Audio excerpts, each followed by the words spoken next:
E se eu te dissesse que uma simples serva silenciosa que trabalhava nas cozinhas do palácio era, na verdade, a reencarnação da rainha que havia morrido 3 anos antes? E que nem mesmo o rei, seu próprio marido, foi capaz de reconhecê-la. Esta é a história fascinante do rei Oba e da rainha de 2 vidas, uma lenda africana sobre amor, destino e segundas chances que vai te deixar arrepiado.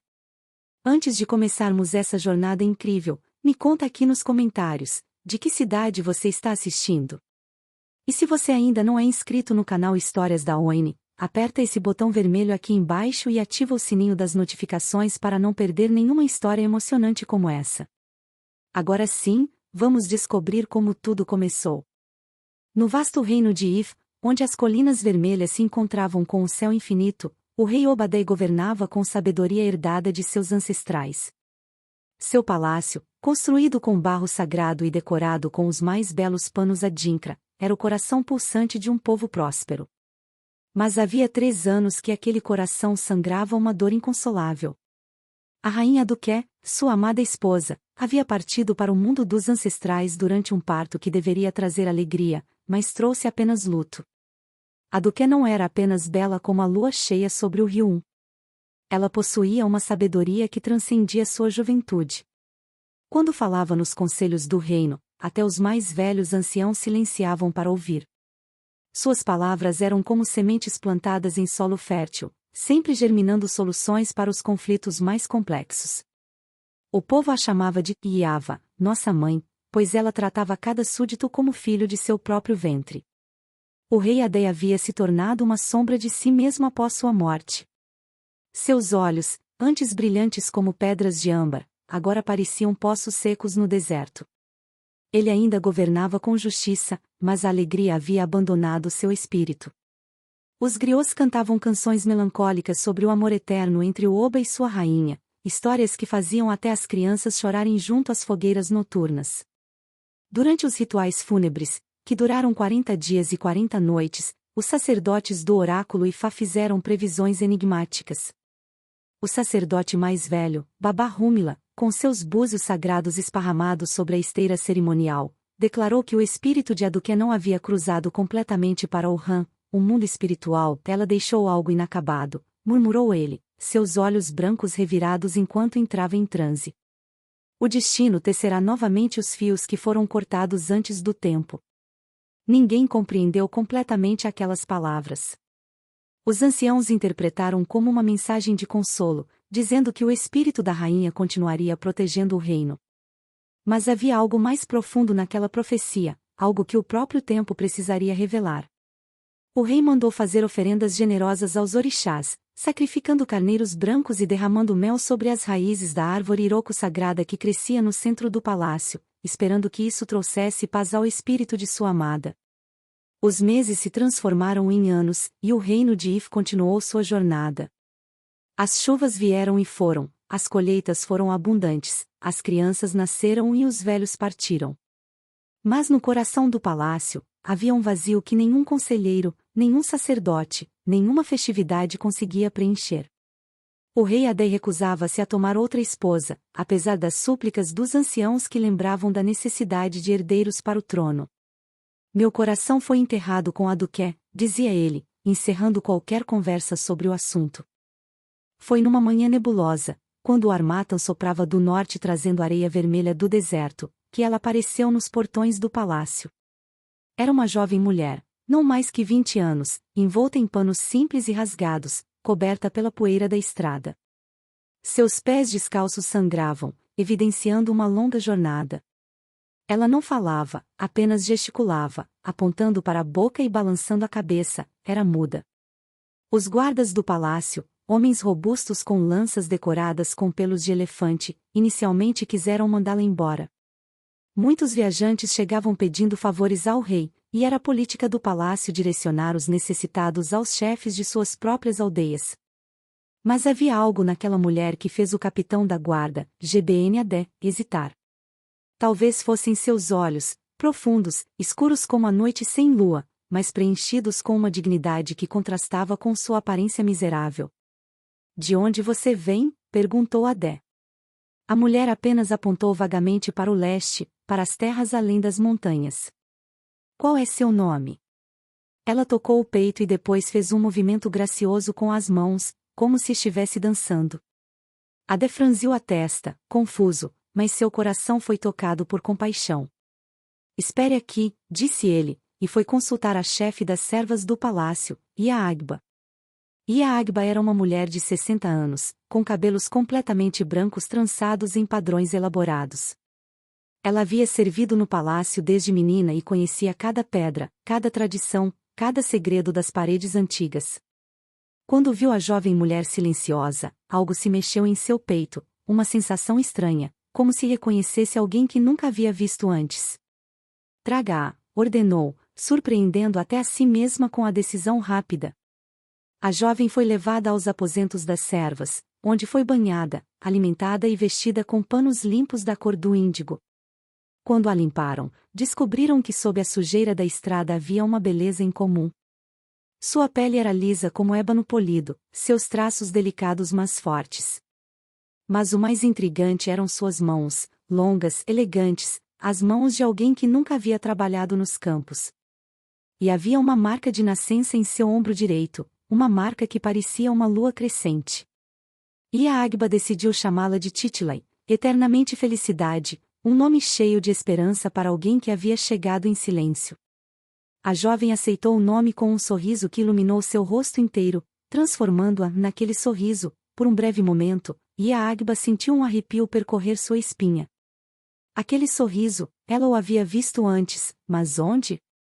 Titilai foi designada para trabalhar nas cozinhas reais, descascando inhames e moendo grãos para o mingau matinal. Ela executava suas tarefas com uma eficiência silenciosa, mas havia algo mais na maneira como se movia. Seus gestos tinham uma graça natural, uma postura ereta que não correspondia à sua posição de serva. As outras mulheres notaram, algumas com inveja, outras com curiosidade. As semanas passaram, e Titilai se integrou à rotina do palácio. Embora não pudesse falar, ela se comunicava através de gestos expressivos e, surpreendentemente, começou a desenhar símbolos na areia do chão quando precisava se fazer entender. Eram símbolos adinkra, os mesmos usados pelos sábios para representar provérbios e conceitos profundos. Ninguém havia ensinado isso a ela, o que deixou Ia-Agba ainda mais intrigada. Um dia, durante a limpeza dos aposentos reais, Titilai encontrou o tambor falante de Aduqué, guardado num canto esquecido. Era um tambor especial, esculpido em madeira de iroco e decorado com contas de coral. A rainha falecida costumava tocá-lo durante as festividades, criando ritmos que faziam até as árvores parecerem dançar. Titilai passou os dedos reverentemente sobre o instrumento, e lágrimas silenciosas rolaram por seu rosto. Sem pensar, ela pegou o tambor e começou a tocá-lo. Os ritmos que saíam de suas mãos eram complexos, antigos, os mesmos padrões que Aduqué costumava tocar. O som ecoou pelos corredores do palácio, fazendo todos pararem o que estavam fazendo. O rei Adei, que estava em seus aposentos revisando petições, ficou paralisado. Aquele ritmo era impossível. Ninguém mais conhecia aquela sequência específica, uma composição que Aduqué havia criado para celebrar seu casamento. Ele correu em direção ao som, seu coração batendo descontroladamente. Ao chegar ao aposento, encontrou Titilai com o tambor no colo, seus olhos fechados, completamente absorta na música. Quando ela abriu os olhos e viu o rei, ficou pálida de medo, deixando o tambor cair. Ela se jogou ao chão em posição de súplica, esperando punição por ter tocado num objeto pessoal da rainha falecida. Levante-se, disse o rei, sua voz rouca de emoção. Titilai obedeceu, tremendo. Adei a estudou com intensidade, realmente vendo-a pela primeira vez. Havia algo nela, não era semelhança física com a Aduqué, mas algo mais sutil. A maneira como inclinava a cabeça, o formato de suas mãos, aquele sorriso que ele havia entrevisto quando ela pensava que ninguém estava olhando. Como você aprendeu aquele ritmo? Perguntou ele. Titilai apenas tocou seu coração e depois apontou para o céu, indicando que não sabia, que havia vindo de dentro dela. O rei ordenou que Ia-Agba trouxesse aos seus aposentos regularmente para tocar o tambor. Ele disse que era porque a música o confortava, lembrando-o de dias felizes. Mas a verdade era mais profunda, havia algo naquela serva silenciosa que acalmava a tempestade que rugia em seu peito há 3 anos. Sua presença era como água fresca no deserto de sua dor. Os conselheiros do reino começaram a notar a mudança no rei. Ele sorria com mais frequência, sua postura era mais ereta, seus olhos recuperavam um pouco do brilho perdido. Eles atribuíram isso ao poder curativo da música, sem imaginar que algo muito mais misterioso estava em ação. Baba Rumila, o sacerdote ancião, observava tudo em silêncio, seus olhos sábios vendo camadas de realidade que outros não podiam perceber. Titilai começou a ser chamada com mais frequência aos aposentos reais. Inicialmente era apenas para tocar o tambor, mas logo o rei descobriu que podia conversar com ela de uma maneira estranha. Ele falava sobre os problemas do reino, sobre as decisões difíceis que precisava tomar, e ela ouvia com atenção profunda. Então, usando pedaços de carvão, ela desenhava símbolos no chão de pedra, criando histórias visuais que ofereciam perspectivas que ele não havia considerado.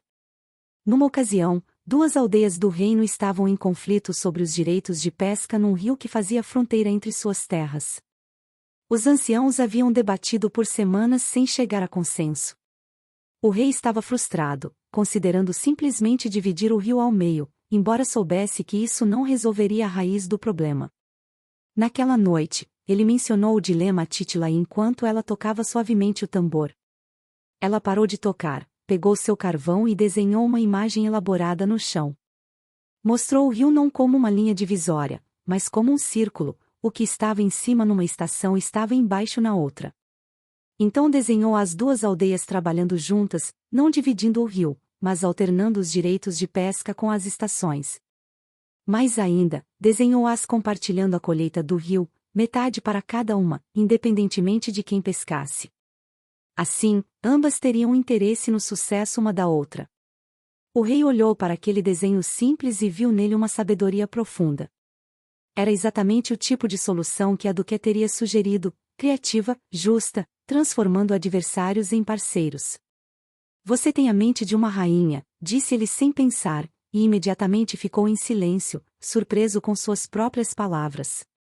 Titilai baixou os olhos, mas não antes que ele visse algo neles, um flash de reconhecimento, talvez, ou memória. A solução funcionou perfeitamente.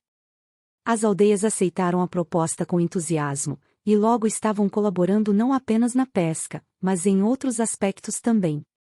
A história se espalhou pelo reino. O rei tinha uma nova conselheira, uma serva silenciosa cuja sabedoria vinha dos ancestrais. As pessoas começaram a chamá-la de Tadani, aquela que cria prosperidade através de boas ações. Mas nem todos estavam felizes com a crescente influência de Titilai. Ladab, o primeiro conselheiro do rei, um homem vaidoso com 3 esposas e riqueza considerável, sentia seu poder diminuir. Ele havia sido o ouvido mais próximo do rei desde a morte da rainha Duque, e agora uma serva muda estava tomando seu lugar. É inadequado, ele reclamou aos outros conselheiros. Uma mulher de origem desconhecida, sem voz, influenciando as decisões do reino. Quem sabe que espíritos malignos ela pode estar canalizando? Suas palavras encontraram solo fértil no coração de alguns. Começaram a circular rumores de que Titilai era uma feiticeira, que havia lançado um encantamento sobre o rei. Diziam que sua mudez era porque ela havia feito pactos com espíritos malignos que haviam arrancado sua língua.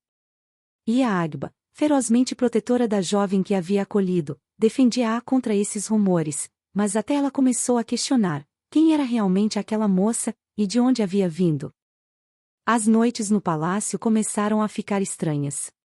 O rei Adé era visitado por sonhos vívidos onde via a Duque, mas não como ela estava em seus momentos finais, fraca e pálida na esteira de parto.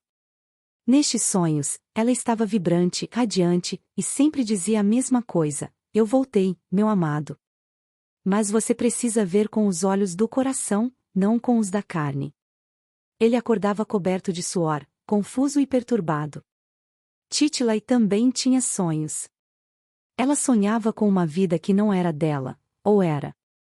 Sonhava que era rainha, que usava coroa de contas de coral, que sentava ao lado de um rei que era e não era o rei Adei. Sonhava com um bebê que nunca chegou a segurar, com sangue e dor, com escuridão seguida por luz. Acordava chorando silenciosamente, suas lágrimas molhando a esteira onde dormia entre as outras servas. Uma noite, durante a lua cheia, ela teve um sonho diferente. Viu-se de pé diante da árvore iroco sagrada do palácio, e uma voz antiga lhe falou, não em palavras que os ouvidos podiam escutar, mas diretamente em seu espírito. Aduqué, disse a voz, você pediu aos orixás uma segunda chance. Pediu para voltar e completar o que não pôde terminar.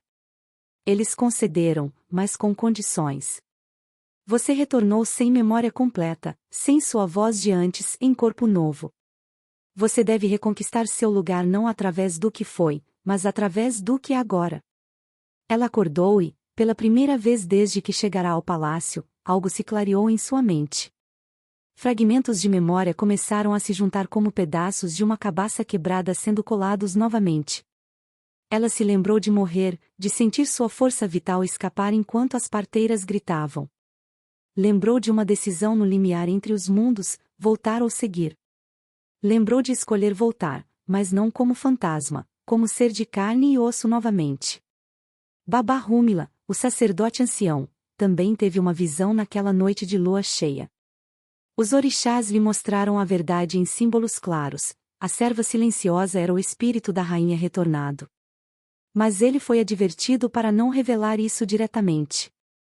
Algumas verdades devem ser descobertas, não declaradas, disseram-lhe os espíritos. O rei precisa reconhecer sua rainha com o coração, não com declarações de sacerdotes. Apenas então o vínculo será verdadeiro novamente. Na manhã seguinte, o sacerdote pediu audiência com o rei. Meu senhor, disse ele cuidadosamente, os ancestrais me falaram. Há mistérios em ação no palácio, mistérios benevolentes. Eu aconselho que você preste atenção aos sinais que o cercam.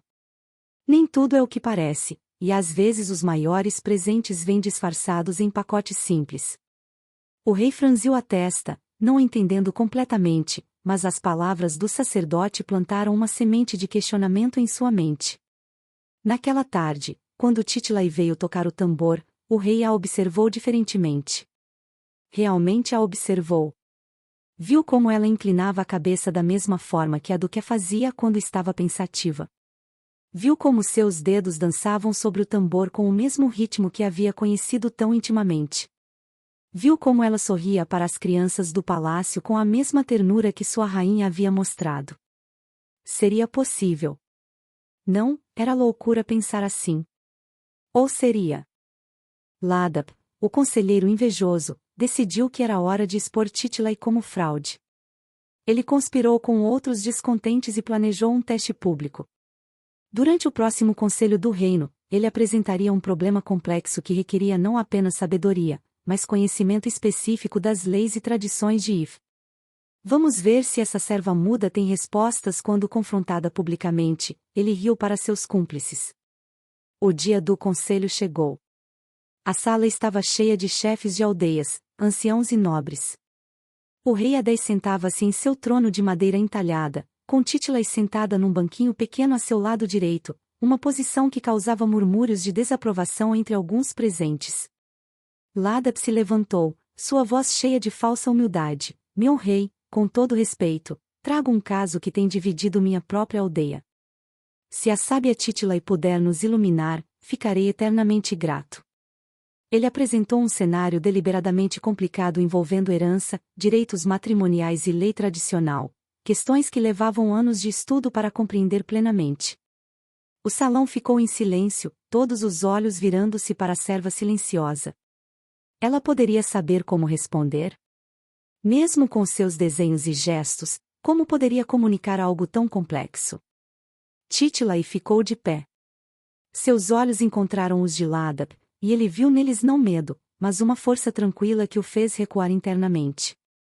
Ela se aproximou do centro do salão onde havia areia fina espalhada para esse propósito. Com um galho fino, começou a desenhar. Mas o que ela criou não foi apenas símbolos simples, foi uma narrativa visual completa, intrincada, mostrando não apenas a solução, mas também a origem histórica da lei que deveria ser aplicada. Mais impressionante ainda, ela desenhou um provérbio antigo que havia sido usado pela própria rainha Aduque em situação similar anos atrás. Era um provérbio obscuro, conhecido apenas pelos membros mais velhos do conselho. Quando duas mães reivindicam a mesma criança, o provérbio dizia: observe não quem grita mais alto, mas quem está disposta a soltar para salvar a criança. A aplicação desse princípio ao caso apresentado foi brilhante, indiscutível. O salão explodiu em murmúrios. Babá Rúmila sorriu discretamente. O próprio rei Adé estava de pé, seus olhos arregalados. Aquele provérbio específico, aquela aplicação, ele havia testemunhado a Aduque usar a mesma lógica exata 5 anos atrás. Como uma serva que havia chegado ao palácio há apenas alguns meses poderia conhecer isso? Como poderia pensar exatamente como sua falecida esposa? Ladap estava pálido, seu plano tendo saído completamente pela culatra. Em vez de expor Titilai como fraude, ele havia fornecido a plataforma para demonstrar uma sabedoria que ia além da compreensão normal. Os anciãos começaram a sussurrar entre si, alguns com excitação, outros com medo supersticioso. É possível, eles perguntavam uns aos outros. Poderia o espírito da rainha ter retornado? O rei levantou a mão, pedindo silêncio. Sua voz, quando falou, tremia ligeiramente: este conselho está encerrado. Todos devem deixar o salão, exceto Titilai e Babá Rúmila. Os presentes obedeceram, alguns relutantemente, suas cabeças unindo com teorias e especulações. Quando o salão foi esvaziado, apenas os 3 permaneceram: o rei, a serva e o sacerdote ancião. Babá, disse o rei, voltando-se para o sacerdote, você sabia disso o tempo todo, não sabia? Sua voz não era acusatória, apenas cansada, como de alguém carregando um peso há muito tempo.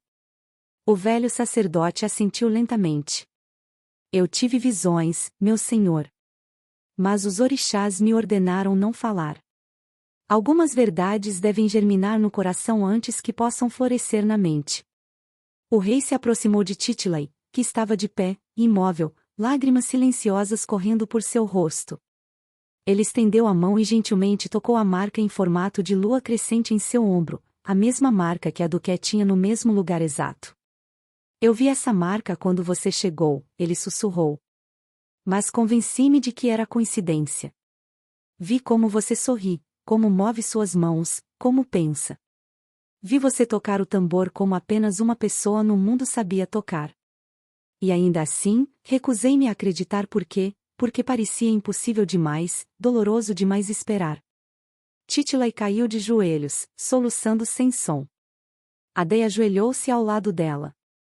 É você? Ele perguntou, sua voz quebrando. É realmente você, Aduque? Ela olhou para ele, e naquele momento, algo mudou em seus olhos. Era como se uma cortina tivesse sido puxada, revelando profundezas que não estavam lá antes. Ela sentiu, e depois fez algo que não havia feito desde sua chegada, ela tentou falar. Nenhuma palavra saiu, mas seus lábios formaram um nome, Adé.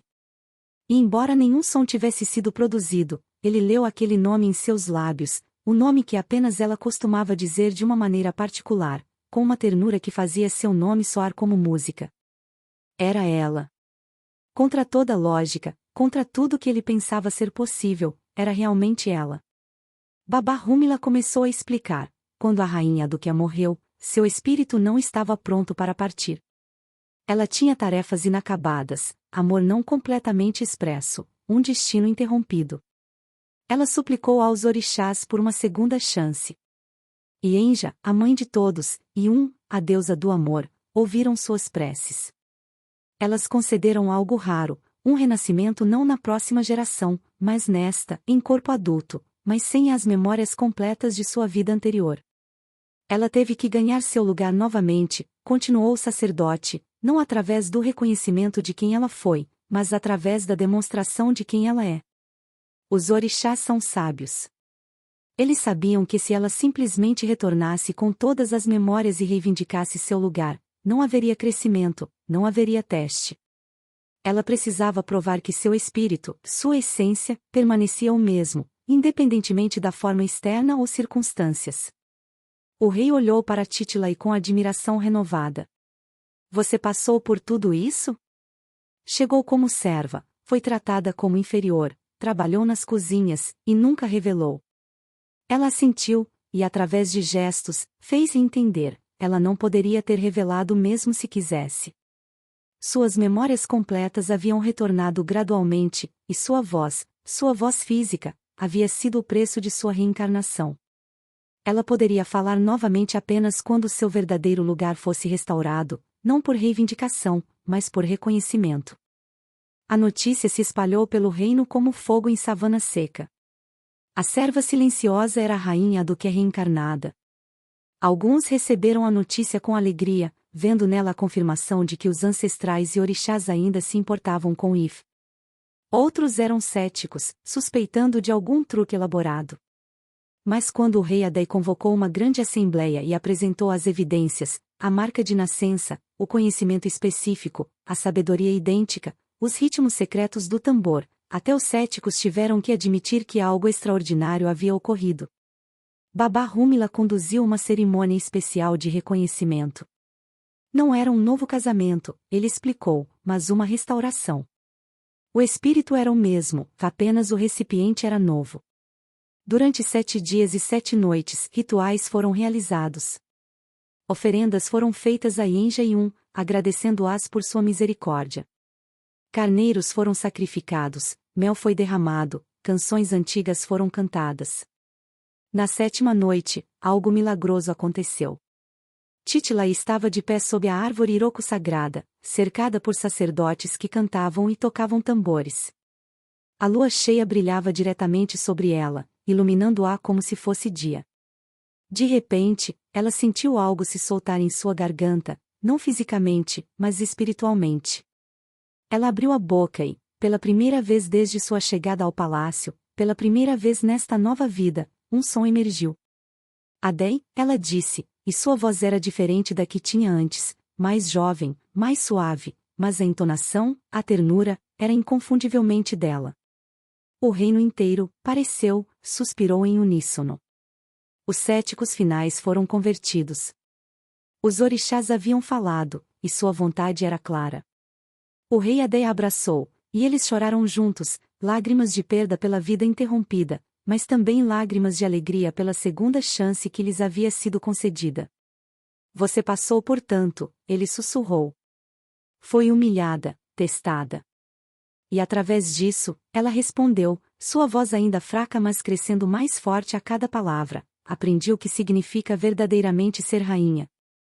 Não é sobre coroas e títulos. É sobre servir, sobre sabedoria, sobre amor que transcende até a morte. Titilai, que agora era reconhecida novamente como Aduke, retomou seu lugar como rainha de If. Mas ela era diferente agora. Havia uma profundidade em seus olhos que não existia antes, uma compreensão da fragilidade da vida e do poder da humildade. Ela não esqueceu os dias nas cozinhas, as noites dormindo entre as servas, a sensação de ser invisível. Essas experiências a transformaram, aprofundaram sua sabedoria de maneiras que seu primeiro reinado nunca poderia ter feito. Ela instituiu mudanças no palácio. As servas não eram mais tratadas como inferiores, mas como membros valiosos da família real. Ela criou um conselho onde mesmo os mais humildes súditos podiam trazer suas preocupações diretamente a ela. Eu andei em seus sapatos, ela dizia a eles. Eu sei como é ser invisível. Nunca mais alguém neste reino sentirá que sua voz não importa. Ladab, o conselheiro que havia tentado expô-la, apresentou-se diante dela, tremendo de medo. Ele esperava punição, banimento talvez, ou coisa pior. Mas Aduke o surpreendeu. Você me testou, ela disse com sua voz restaurada, e através desse teste, a verdade foi revelada mais cedo do que poderia ter sido. Você me fez um favor sem saber. Permaneça no conselho, mas lembre-se, a verdadeira sabedoria vem da humildade, não da posição. Os meses se transformaram em anos, e a história da rainha que morreu e retornou se tornou lenda. Os griots a cantavam nas aldeias, as mães a contavam aos filhos como uma lição sobre amor, destino e segundas chances. E quando, 3 anos após sua restauração, a duquesa deu à luz um filho saudável, um príncipe forte e belo que eles chamaram de Aidele, a alegria chegou em casa, o reino celebrou por 40 dias e 40 noites. A criança que ela havia perdido na vida anterior, o reino acreditava, havia esperado no mundo espiritual por seu retorno. Agora, finalmente, mãe e filho estavam unidos, e o ciclo estava completo. O rei Adé segurava seu filho e olhava para sua rainha, sabendo que haviam sido abençoados de maneiras que a maioria nunca experimentaria. Eles haviam provado que o amor verdadeiro não conhece limites, nem mesmo os da morte. Babá Rumila, agora ainda mais velho e mais sábio, sorriu ao ver a família reunida sob a árvore Iroko. Os orixás são justos, ele murmurou para si mesmo. Eles veem o que está no coração, e recompensam de acordo. Esta história será contada por 1000 gerações, lembrando nosso povo que o destino é poderoso, mas o amor e a determinação são ainda mais poderosos. E assim, no reino de If, onde as colinas vermelhas encontram o céu infinito, a vida continuou. Mas agora era uma vida enriquecida pela certeza de que os ancestrais observavam, de que os orixás ouviam, e de que algumas almas estão ligadas por fios tão fortes que nem a morte pode cortá-los. A rainha Aduke, que havia sido Titilai, governou com seu rei por muitos anos, e sua sabedoria tornou-se proverbial em toda a terra. E quando finalmente, em idade muito avançada, ela partiu novamente para o mundo dos ancestrais, foi com o coração em paz, sabendo que havia completado tudo o que veio fazer, e que seu espírito finalmente poderia descansar. Mas mesmo agora, os anciãos de If dizem que em noites de lua cheia, você ainda pode ouvir o som do tambor falante ecoando do palácio, um lembrete de que o amor verdadeiro nunca morre, apenas se transforma, esperando o momento certo para florescer novamente. 20 anos haviam passado desde a restauração da rainha Aduke, e o reino de If prosperava como nunca antes.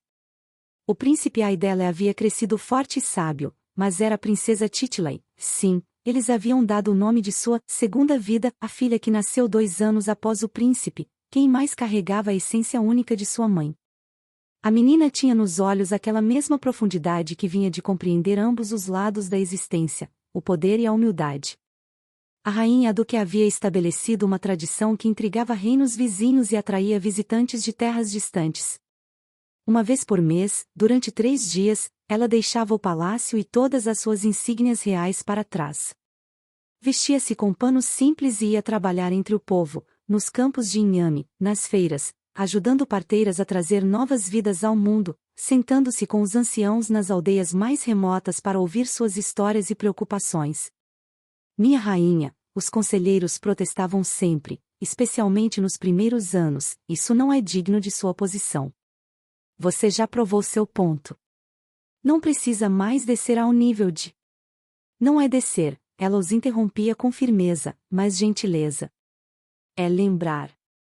É permanecer conectada. Vocês não entendem? Eu tive 2 vidas neste mundo. Se eu esquecer as lições da segunda, traio o presente que os orixás me deram. Durante uma dessas jornadas mensais, algo extraordinário aconteceu que consolidaria seu legado para sempre. A Duque estava numa aldeia distante nas montanhas, um lugar que levava 4 dias de caminhada para alcançar. Ela estava disfarçada como sempre, trabalhando ao lado das mulheres que traziam água do rio. Foi quando ouviu gritos vindos de uma cabana próxima, uma jovem estava tendo complicações no parto, e a parteira local estava desesperada. A Duque correu para a cabana. A cena a transportou instantaneamente para sua própria morte 23 anos antes, o sangue, o pânico, a vida escapando. Mas desta vez, ela tinha conhecimento que não tinha antes. Em sua primeira vida como rainha, ela nunca havia aprendido as práticas de parteiras, pois isso era considerado abaixo de sua posição.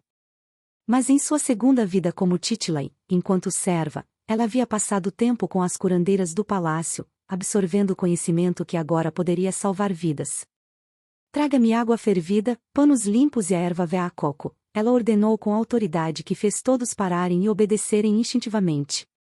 Ela trabalhou com mãos firmes e coração calmo, aplicando técnicas que combinavam sabedoria ancestral com a experiência íntima de quem havia morrido exatamente desta maneira. Horas depois, quando os primeiros gritos do bebê encheram o ar, seguidos pelo choro de alívio da mãe, a cabana inteira explodiu em celebração. A parteira, uma mulher velha chamada Iaduk, ironicamente, com nome similar ao da rainha, olhou para Duque com curiosidade renovada. Você não é uma camponesa comum, ela disse. Suas mãos têm calos de trabalho duro, mas seus movimentos têm a precisão de alguém treinado em artes de cura reais. Quem é você realmente? A Duque sorriu, aquele sorriso que agora era famoso em todo o reino, e respondeu: sou alguém que aprendeu que cada experiência, cada vida, cada momento de humildade é uma lição dos orixás.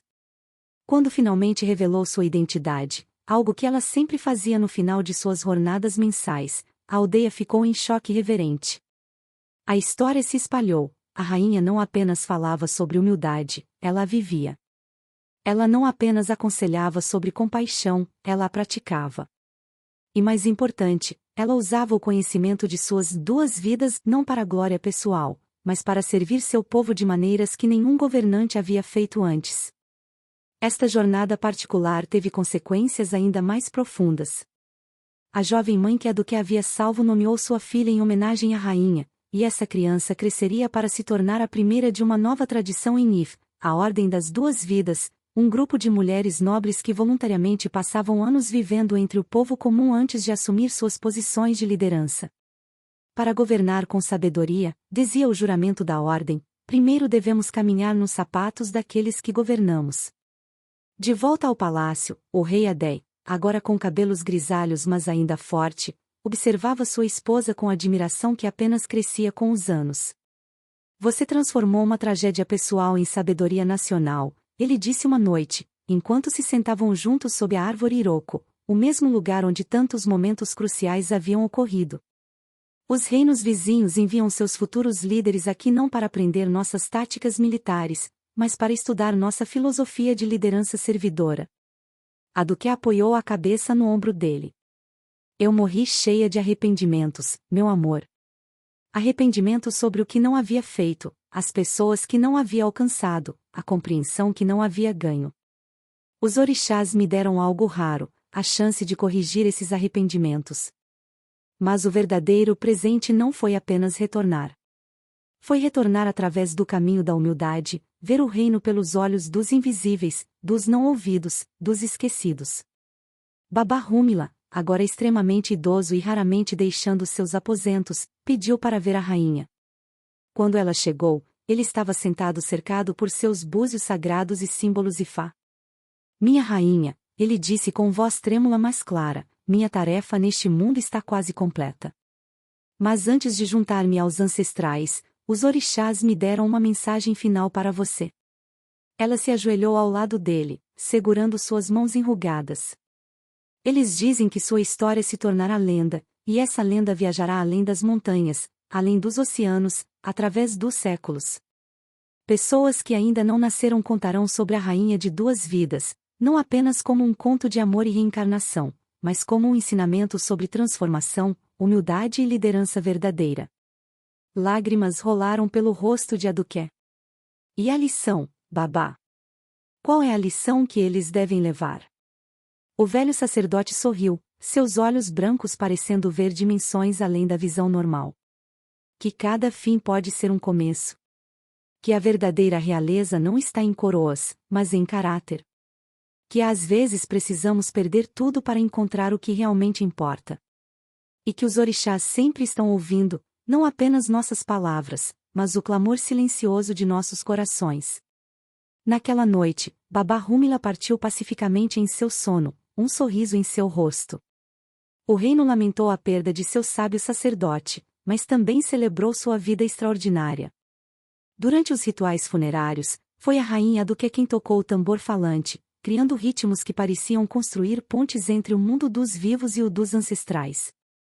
E todos que ouviram disseram que podiam sentir não apenas um, mas múltiplos espíritos dançando aquelas batidas, os ancestrais se regozijando com mais um sábio juntando-se a eles. Anos depois, quando chegou a hora de o príncipe Aidela assumir o trono, a rainha Aduqué instituiu uma cerimônia de coroação diferente de qualquer uma vista antes. Antes de colocar a coroa na cabeça de seu filho, ela primeiro o vestiu com panos simples de serviçal e o levou pelas ruas de If. Por 3 meses ele viveu entre o povo, não como príncipe observando de longe, mas como trabalhador experimentando a vida diretamente. Meu filho, ela disse quando finalmente chegou o dia da coroação, você agora conhece a verdade que levei uma vida inteira e uma morte para aprender. Não podemos liderar corações que não compreendemos, não podemos servir pessoas que não conhecemos, não podemos governar com sabedoria se permanecemos distantes daqueles que dependem de nós. Você teve 3 meses do que eu tive anos. Use-os bem. E quando o novo rei Aidele colocou a coroa sobre sua cabeça, ele fez um juramento que ecoaria através das gerações: eu governo não de cima, mas de dentro. Eu lidero não à frente, mas ao lado. Eu sirvo não porque devo, mas porque escolho. Este é o legado de minha mãe, a rainha de 2 vidas, e este será o caminho de ir para sempre. A rainha Duque viveu mais 15 anos após a coroação de seu filho, tempo suficiente para ver seus netos crescerem e para testemunhar a ordem das 2 vidas se expandir para incluir não apenas mulheres, mas também homens, futuros líderes, comerciantes, guerreiros, todos passando tempo vivendo como aqueles que um dia liderariam. Ela viu If tornar-se não o reino mais poderoso militarmente, mas certamente o mais sábio, o mais justo, o mais procurado por conselho. E quando finalmente, aos 68 anos neste corpo, ela sentiu sua força vital começar a diminuir novamente, não havia medo. Ela chamou sua família, seus conselheiros mais próximos, e as mulheres da ordem que ela havia fundado. Desta vez, ela disse com aquele sorriso que havia iluminado tantas vidas: quando eu for, não haverá volta. Meu trabalho está completo. As sementes foram plantadas, e vocês são os jardineiros que garantirão que floresçam. Ela morreu como havia vivido sua segunda vida, em paz, completa, sem arrependimentos. E verdadeiramente, o som do tambor falante ecoou por todo o reino naquela noite, tocado não por mãos humanas, mas pelo vento através da árvore Iroko, como se os próprios orixás estivessem celebrando o retorno de uma alma que havia usado bem não uma, mas 2 preciosas vidas.